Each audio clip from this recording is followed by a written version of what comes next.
जय श्री कृष्ण। स्वागत है आपका हमारे चैनल गीता ज्ञान स्वामी राम सुखदास जी के साथ में। आज हम सुनेंगे श्रीमद् भागवत गीता अध्याय 1 श्लोक 10 की साधक संजीवनी व्याख्या।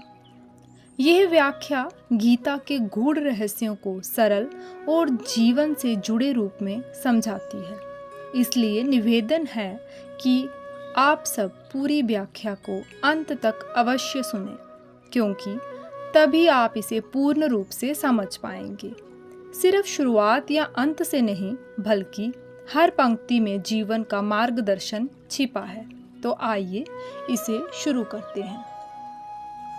अपर्याप्तम तदस्माकं बलम भीष्माभिरक्षितम् पर्याप्तम त्विदमेतैषां बलम भीमाभिरक्षितम्।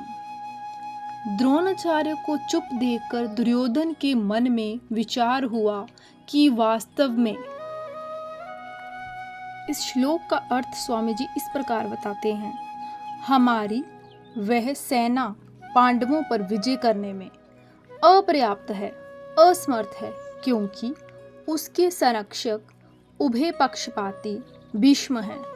परंतु इन पांडवों की यह सेना हम पर विजय करने में पर्याप्त है, समर्थ है, क्योंकि इसके संरक्षक निज सेना पक्षपाती भीमसेन है।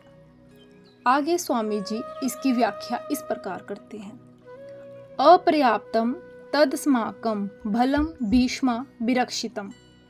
अधर्म अन्याय के कारण दुर्योधन के मन में भय होने से वह अपनी सेना के विषय में सोचता है कि हमारी सेना बड़ी होने पर भी, अर्थात पांडवों की अपेक्षा 4 अक्षोहिणी अधिक होने पर भी पांडवों पर विजय प्राप्त करने में है तो असमर्थ ही। कारण कि हमारी सेना में मतभेद है, उसमें इतनी एकता, संगठन, निर्भयता, निसंकोचता नहीं है जितनी कि पांडवों की सेना में है। हमारी सेना के मुख्य संरक्षक पितामह भीष्म उभय पक्षपाती हैं, अर्थात उनके भीतर कौरव और पांडव दोनों सेनाओं का पक्ष है। वे कृष्ण के बड़े भक्त हैं। उनके हृदय में युधिष्ठिर का बड़ा आदर है, अर्जुन पर भी उनका बड़ा स्नेह है। इसलिए वे हमारे पक्ष में रहते हुए भी भीतर से पांडवों का भला चाहते हैं। वे ही भीष्म हमारी सेना के मुख्य सेनापति हैं। ऐसी दशा में हमारी सेना पांडवों के मुकाबले में कैसे समर्थ हो सकती है? नहीं हो सकती। पर्याप्तम त्विदमेतेषां बलम भीमाभिरक्षितम्। परंतु ये जो पांडवों की सेना है, ये हमारे पर विजय करने में समर्थ है, कारण कि इनकी सेना में मतभेद नहीं है। प्रत्युत सभी एकमत होकर संगठित हैं। इनकी सेना का संरक्षक बलवान भीमसेन है, जो कि बचपन से ही मेरे को हराता आया है। ये अकेला ही मेरे सहित 100 भाइयों को मारने की प्रतिज्ञा कर चुका है, अर्थात ये हमारा नाश करने पर तुला हुआ है। इसका शरीर वज्र के समान मजबूत है। इसको मैंने जहर पिलाया था तो भी ये मरा नहीं। ऐसा ये भीमसेन पांडवों की सेना का संरक्षक है, इसलिए यह सेना वास्तव में समर्थ है, पूर्ण है। यहाँ एक शंका हो सकती है कि दुर्योधन ने अपनी सेना के संरक्षक के लिए भीष्म जी का नाम लिया, जो कि सेनापति के पद पर नियुक्त हैं, परंतु पांडव सेना के संरक्षक के लिए भीमसेन का नाम लिया, जो कि सेनापति नहीं हैं। इसका समाधान ये है कि दुर्योधन इस समय सेनापतियों की बात नहीं सोच रहा है, किंतु दोनों सेनाओं की शक्ति के विषय में सोच रहा है कि किस सेना की शक्ति अधिक है। दुर्योधन पर आरंभ से ही भीमसेन की शक्ति का, बलवत्ता का अधिक प्रभाव पड़ा है, अतः वह पांडव सेना के संरक्षक के लिए भीमसेन का ही नाम लेता है। विशेष बात, अर्जुन कौरव सेना को देखकर किसी के पास न जाकर हाथ में धनुष उठाते हैं। गीता पहले अध्याय का 20वां श्लोक। पर दुर्योधन पांडव सेना को देखकर द्रोणाचार्य के पास जाता है और उनसे पांडवों की व्यूह रचना युक्त सेना को देखने के लिए कहता है। इससे सिद्ध होता है कि दुर्योधन के हृदय में भय बैठा हुआ है, अर्थात जब कौरवों की सेना के शंख आदि बाजे बजे तब उनके शब्द का पांडव सेना पर कुछ भी असर नहीं पड़ा, परंतु जब पांडवों की सेना के शंख बजे तब उनके शब्द से दुर्योधन आदि के हृदय विदीर्ण हो गए। इससे सिद्ध होता है कि अधर्म अन्याय का पक्ष लेने के कारण दुर्योधन आदि के हृदय कमजोर हो गए थे और उनमें भय बैठा हुआ था।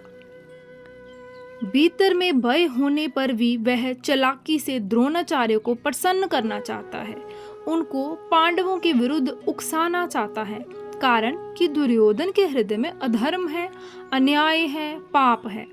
अन्यायी पापी व्यक्ति कभी निर्भय और सुख शांति से नहीं रह सकता, यह नियम है। परंतु अर्जुन के भीतर धर्म है, न्याय है, इसलिए अर्जुन के भीतर अपना स्वार्थ सिद्ध करने के लिए चालाकी नहीं है, भय नहीं है, किंतु उत्साह है, वीरता है। तभी तो वे वीरता में आकर सेना निरीक्षण करने के लिए भगवान को आज्ञा देते हैं कि हे अच्युत, दोनों सेना के मध्य में मेरे रथ को खड़ा कर दीजिए। पहले अध्याय का 21वां श्लोक। इसका तात्पर्य है कि जिसके भीतर नाशवान धन संपत्ति आदि का आश्रय है, आदर है, और जिसके भीतर अधर्म है, अन्याय है, दुर्भाव है, उसके भीतर वास्तविक बल नहीं होता। वह भीतर से खोखला होता है और वह कभी निर्भय नहीं होता। परंतु जिसके भीतर अपने धर्म का पालन है और भगवान का आश्रय है, वह कभी भयभीत नहीं होता। उसका बल सच्चा होता है, वह सदा निश्चिंत और निर्भय रहता है। अतः अपना कल्याण चाहने वाले साधकों को अधर्म, अन्याय आदि का सर्वथा त्याग करके और एकमात्र भगवान का आश्रय लेकर भगवत प्रत्यर्थ अपने धर्म का अनुष्ठान करना चाहिए। भौतिक संपत्ति को महत्व देकर और संयोगजन्य सुख के प्रलोभन में फंसकर कभी धर्म का आश्रय नहीं लेना चाहिए, क्योंकि इन दोनों से मनुष्य का कभी हित नहीं होता, प्रत्युत अहित ही होता है। परिशिष्ट भाव। अर्जुन ने अस्त्र शस्त्रों से सुसज्जित नारायणी सेना को छोड़कर निशस्त्र भगवान श्री कृष्ण को स्वीकार किया था, अर्थात श्री कृष्ण के ऐसा कहने पर कुंती पुत्र धनंजय ने संग्राम भूमि में अस्त्र शस्त्रों से सुसज्जित एक अक्षोहिणी नारायणी सेना को छोड़कर युद्ध न करने वाले निशस्त्र उन भगवान श्री कृष्ण को ही अपना सहायक चुना, और दुर्योधन ने भगवान को छोड़कर उनकी नारायणी सेना को स्वीकार किया था। तात्पर्य है कि अर्जुन की दृष्टि भगवान पर थी और दुर्योधन की दृष्टि भैरव पर थी।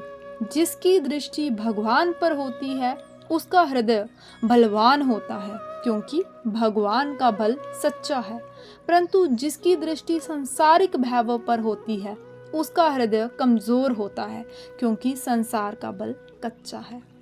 संबंध। अब दुर्योधन पितामह भीष्म को प्रसन्न करने के लिए अपनी सेना के सभी महारथियों से कहता है। इसे हम आगे के श्लोक में पढ़ेंगे। प्रिय साधकों, आपने अभी सुना श्रीमद् भागवत गीता अध्याय 1 श्लोक 10 की साधक संजीवनी व्याख्या स्वामी राम सुखदास जी। आशा है कि इससे आपको जीवन में धैर्य, साहस और आत्मिक शक्ति पाने की प्रेरणा मिली होगी। यदि ये वीडियो आपको उपयोगी लगे तो इसे लाइक, शेयर और सब्सक्राइब ज़रूर करें। जय श्री कृष्ण।